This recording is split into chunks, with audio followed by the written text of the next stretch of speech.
Swayam Prabha. Digital India. Educated India.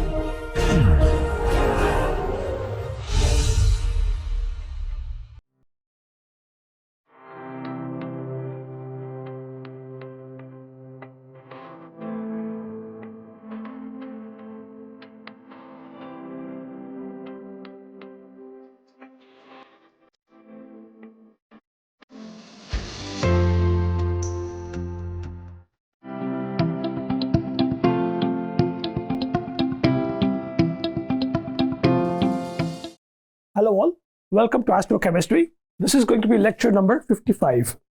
So in the previous lecture, we had looked into, as a small recap, as part of atomic spectroscopy for astrochemistry, we looked into the hydrogen atom spectrum,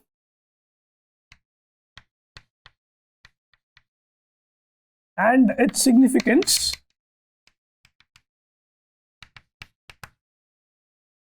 in measuring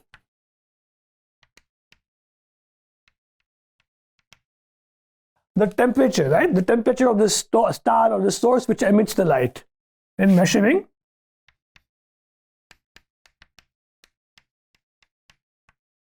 temperature in space. We saw this, and I had also briefly alluded to you about the significance of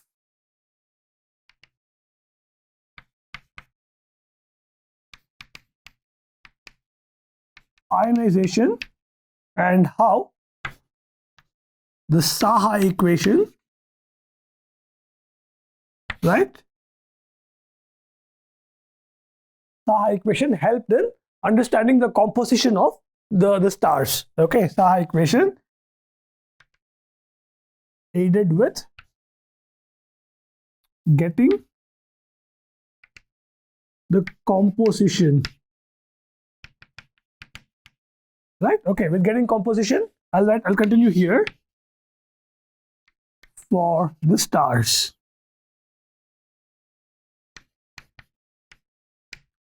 Note though that I did not go into a lot of details about the Saha equation. I just gave you a broad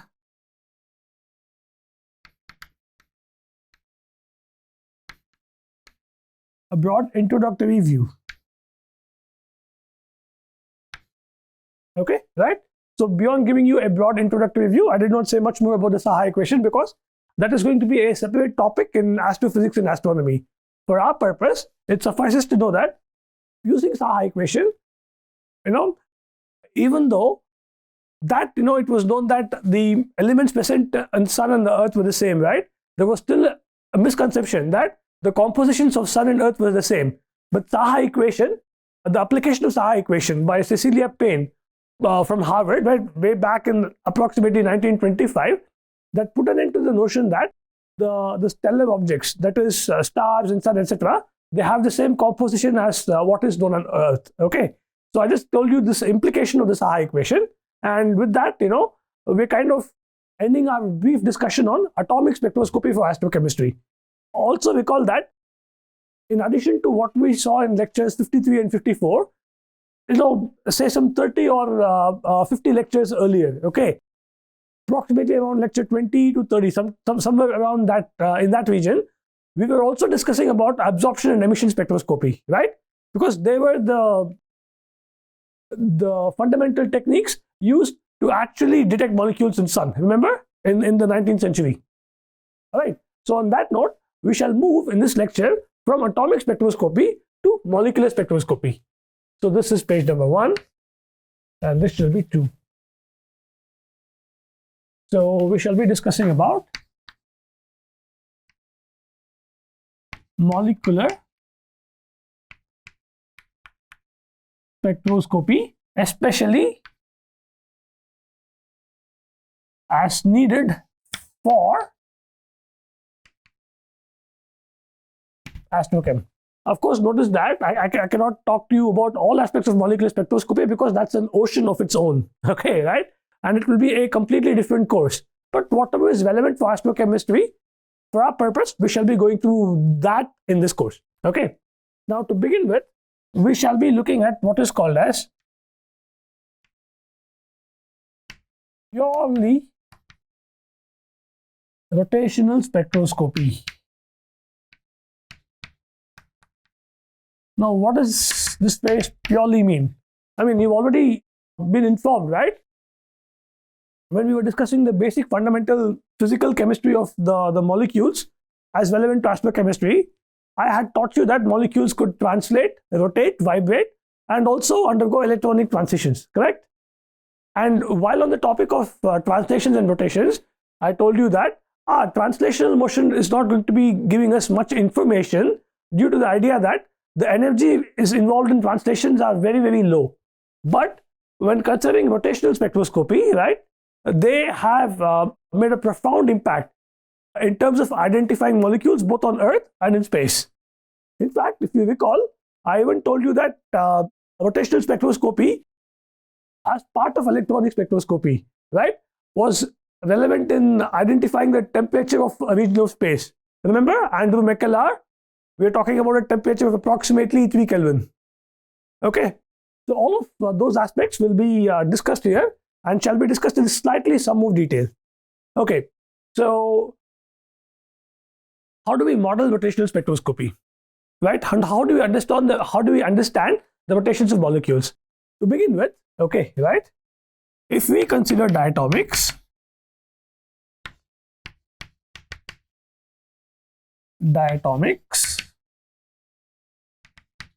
right? Now, that is, modeled as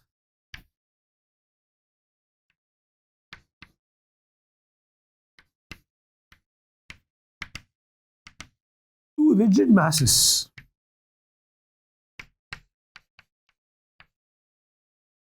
Two rigid masses attached via a rod such that there is no deformation.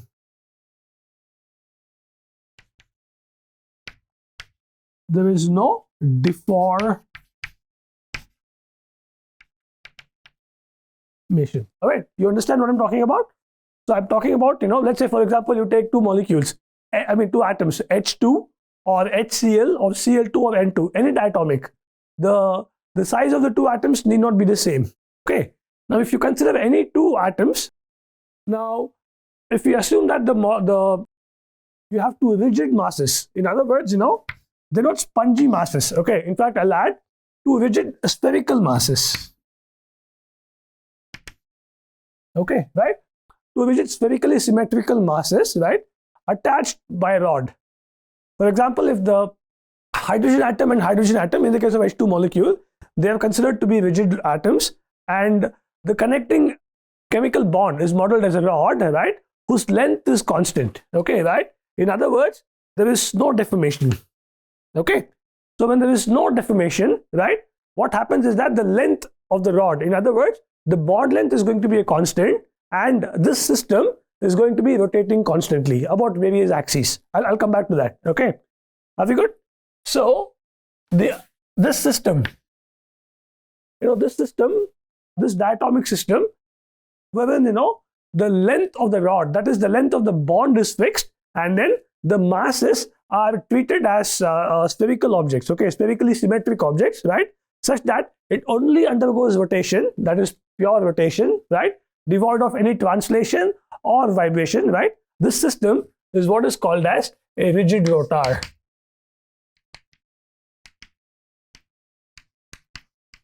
Right? It is just an idealized example. We've seen so many models of ideal systems being used, right? Okay, so the rigid rotor is nothing but an idealized model to understand molecular rotations. Okay, so the minute I say molecular rotation, what are the most important parameters that come to your mind?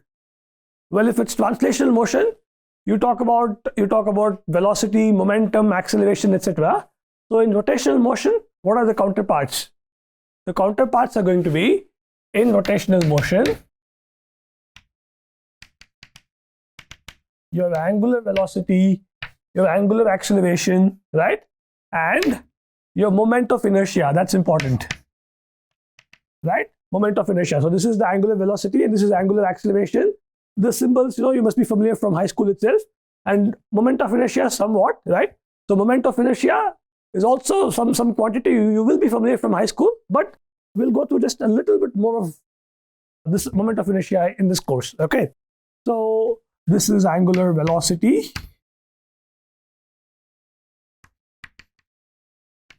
This is angular acceleration, and this is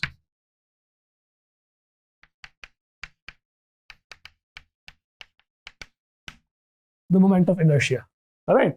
So these are the three quantities, right? These are three important quantities as any object undergoes pure rotational motion. Now, you can understand angular velocity and angular acceleration, okay, right? These are straightforward. It is just the counterpart, right? The counterpart of your linear velocity and linear acceleration. But what is this moment of inertia, right? Now, I'll give you a simplified understanding. Now, moment of inertia is nothing but, right? It is nothing but the equivalent of mass, right, in rotational motion. Now, what do I mean by the equivalent of mass?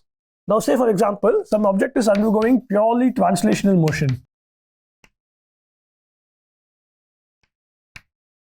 right?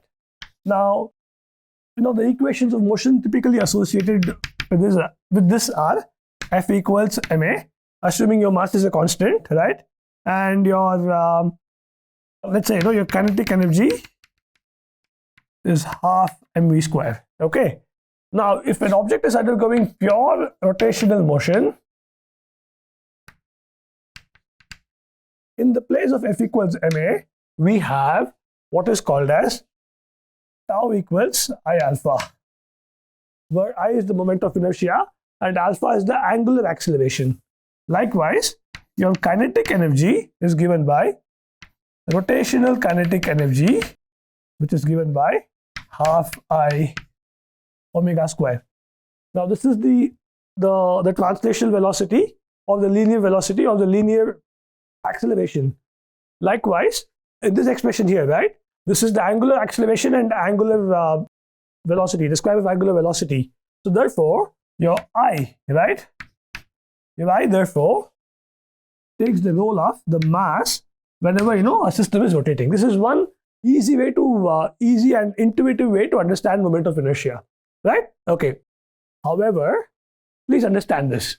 So because rotational motion is typically describing motion about an axis, right? It's motion about any given axis. That is what is called as rotational motion. Your moment of inertia, okay, right? Your I, for three-dimensional systems has 9 components, in fact.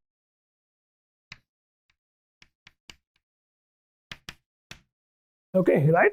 Your a spherical system actually has 9 components. It just doesn't have 3 components. Now, that's why it's actually what is called as a tensor. Okay.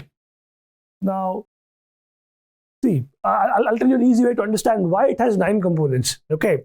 Now, are you all familiar with the expression L equals I omega in physics? Right? Where L is what? L is equal to I omega.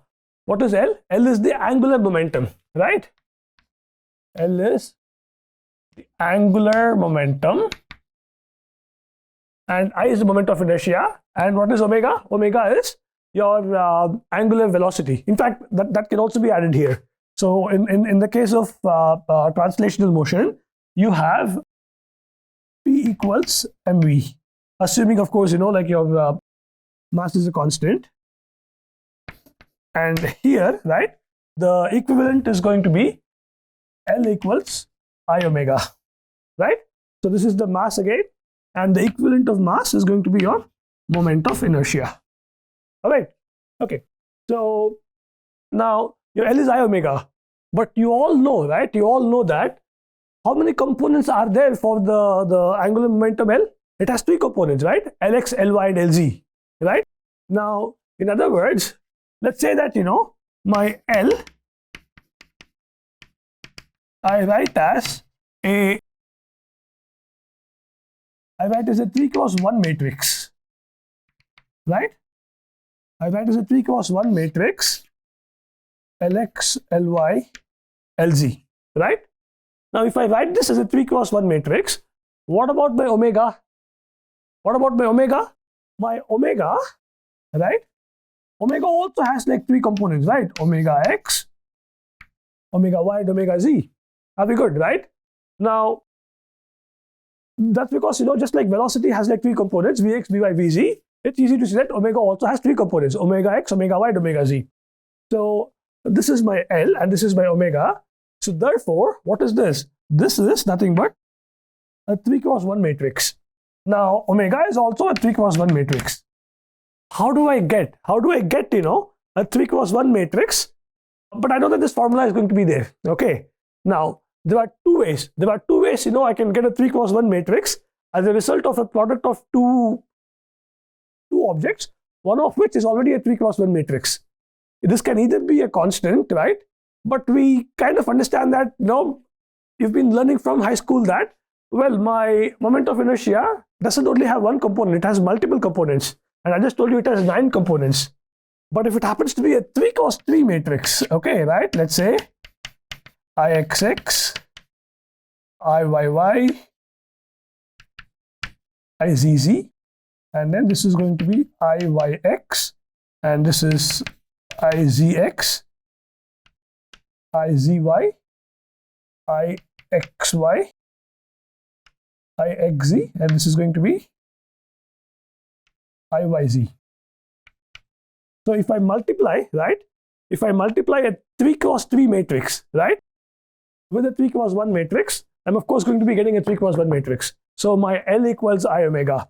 And so these different components, right? These different components, which result in 9 overall, right? That is what results in my I, which is a tensor, which is not a scalar. Okay, right? So, if I'm talking about one value of I here, right? Understand that in reality, it is not a scalar thing, but actually it's a matrix thing that I'm multiplying here. All right? As opposed to mass, which is a scalar unit. Okay? That is one subtle difference though between mass and the moment of inertia. But nonetheless, so now that I have my L equals I omega, and where I have the 9 components of my moment of inertia, there are certain theorems in classical mechanics. Okay, I'm not going to go through them, but by doing some careful rotation of the axes, I can convert all these 3 remaining components to 0, such that only the diagonal elements remain. This is what is called as moment of inertia about the principal axis. Oops, sorry. Izz and 0. Right? So this is what is called as the moment of inertia about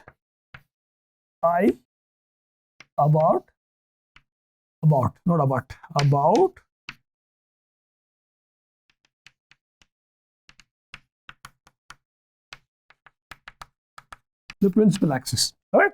So therefore, the minute I make this axis transformation, I'll only be dealing with my principal axis, and from the 9 components, right, I will effectively be only dealing with 3 components. Okay, right? So please note that. So when dealing with principal axis,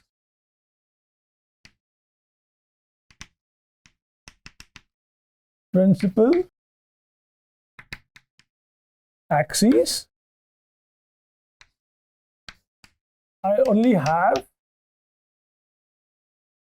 3 components of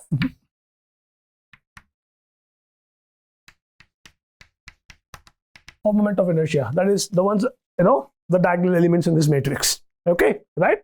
So therefore, for any molecule, right? Now when I consider when I consider be it a diatomic or polyatomic molecule, when I consider the principal axes, right? When I consider the motion about what are called as principal axes, then I should only be having 3 components of moment of inertia. Okay, and in particular, okay, right? In particular,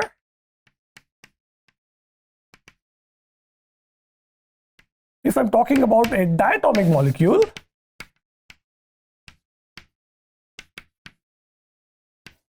which is my model for the rigid rotor, recall, okay, right? Then, let's say, diatomic molecules are going to be linear. It can be a diatomic molecule, or more generally, even a linear molecule, okay? In any case, right? Let's say that, I have 2 molecules, right, connected by bond. I'm going to call this AB, right? And now let's say that I'm defining a plane which passes through the center of mass of both the atoms, okay, right? Both the atoms, and passes through the nuclei also. If so recall I had earlier told you while discussing about rotational motion that the moment of inertia along the internuclear axis is going to be 0, right? So one of the moment of inertia, let me just call that as IZ, okay, right? If this is going to be the z axis, that is going to be 0, right? And because it doesn't matter whether I'm talking about an axis which is perpendicular, the principal axis perpendicular to the board this way, right? If this is the internuclear axis, whether I'm talking about this way or this way, right? Both the other perpendicular axes, moment of inertia about both the other perpendicular axes, Ix and Iy, they are the same, okay? So effectively, for a diatomic molecule, I shall be dealing with only one I. For diatomics, only one I overall. And I'm going to be denoting that using the symbol I itself. Are we good, right? In fact, we saw this earlier. Why is this IZ 0? Especially if it's a homonuclear diatomic molecule. We saw that the energy required for rotation along this axis is very large, right? And that's why, in fact, for linear molecules, the rotational degrees of freedom is only 2, not including the rotation about the internuclear axis, correct? We saw that in a tutorial long ago, okay, right? Yeah. So by the same logic, for diatomic molecules, there is effectively only one value of moment of inertia. But I went through, starting from all these 9 components, because you should not think that the moment of inertia in general is a simple quantity, such that there is always only one value for it. As we shall briefly discuss with polyatomic molecules, right? It is this complication with moment of inertia that results in a very messy rotational spectrum for polyatomic molecules. We'll come back to that in a bit. So for now, please understand that for a diatomic molecule, we'll be effectively talking about only one value of moment of inertia, which is the same about both of its principal axes, which does not contain the axis passing through the 2 nuclei. Okay, so for a diatomic molecule, my kinetic energy for this diatomic molecule, which is modeled as a rigid rotor, right,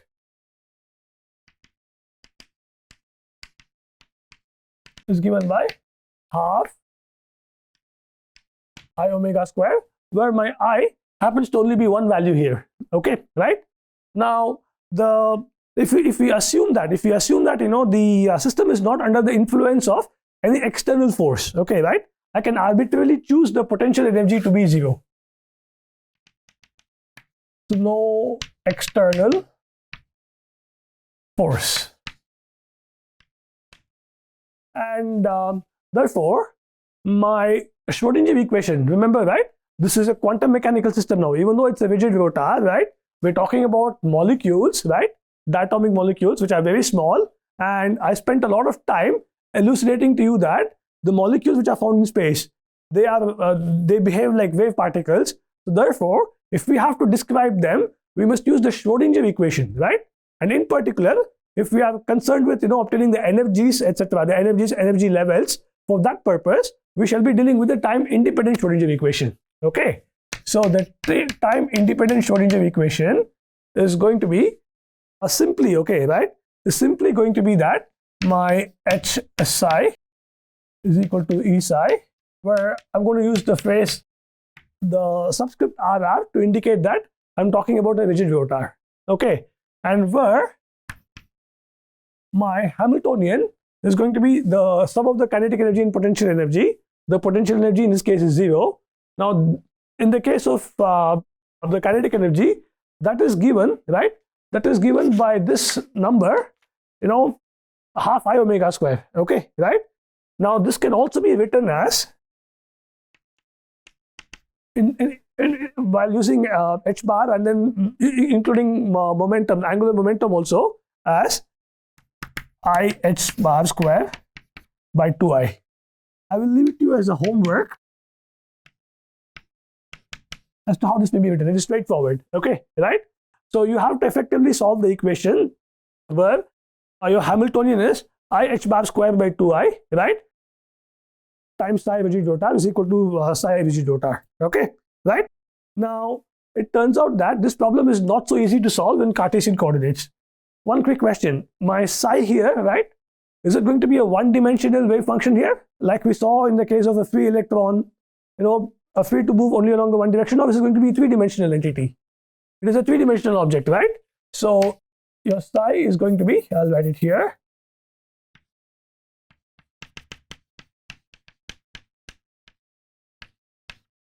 So it's a three-dimensional object that we're talking about, okay, right?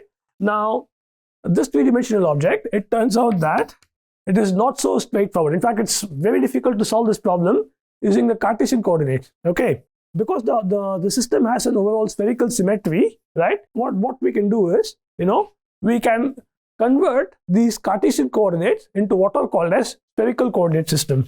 So after you make this change, the XYZ coordinates are converted into the spherical coordinate system. I'm not going to go to the details because that it would become not just a spectroscopy course, it would actually become a full-fledged quantum chemistry course. Okay, so I'll just tell you the final result. So we have to first convert these XYZ into the R theta phi coordinates, because that symmetry of the system, okay, right, is enabling us to solve this problem much better in these coordinates. Okay, that is the spherical coordinate system. Once we transform it, and noticing that your R is a constant. Why is the R constant?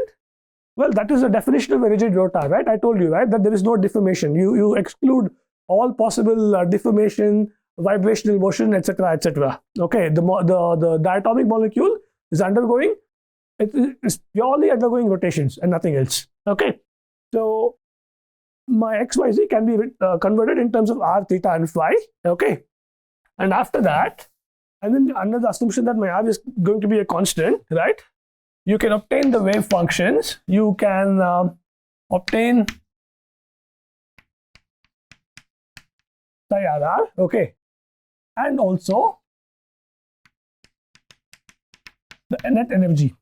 Now recall that we're not going to be much interested in the wave function itself, because in this course, okay, if it's a quantum chemistry course or a quantum mechanics course, we might be, but it is in this course we are primarily interested in the energy, okay, and the expression that we obtain for energy, okay, right? Before that, now as we obtain E, right, recall that we should also be noting what is called as a boundary condition.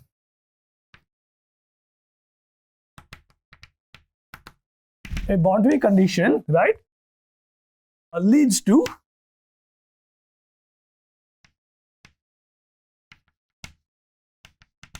quantization of energy in the rigid rotor problem. Okay.